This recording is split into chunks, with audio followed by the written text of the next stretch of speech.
বিশ্ব রক্তদাতা দিবসে red crescent সোসাইটির উদ্যোগে ব্লাড ডোনার ডাটাবেজ অ্যাপ চালু করা হয়েছে। রাজধানীর holy family red crescent medical college হাসপাতালের শায়লা হাফিজ কনফারেন্স হলে রোববার এটির উদ্বোধন হয়।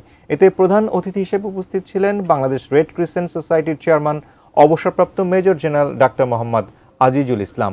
তিনি জানান, জরুরি প্রয়োজনে দেশের বিভিন্ন প্রান্তের রক্তদাতাদের খুঁজে পেতে ব্লাড ডোনারদের ডেটাবেস সফটওয়্যার বানানো হয়েছে।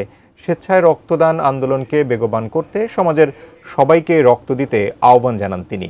অনুষ্ঠানে সেরা রক্তদাতা ব্যক্তি ও প্রতিষ্ঠানকে সম্মানিত করা হয়। এছাড়া নানা আয়োজনে বিশ্ব রক্তদাতা দিবস পালন করছে বাংলাদেশ রেড ক্রিসেন্ট সোসাইটির রক্ত কর্মসূচি।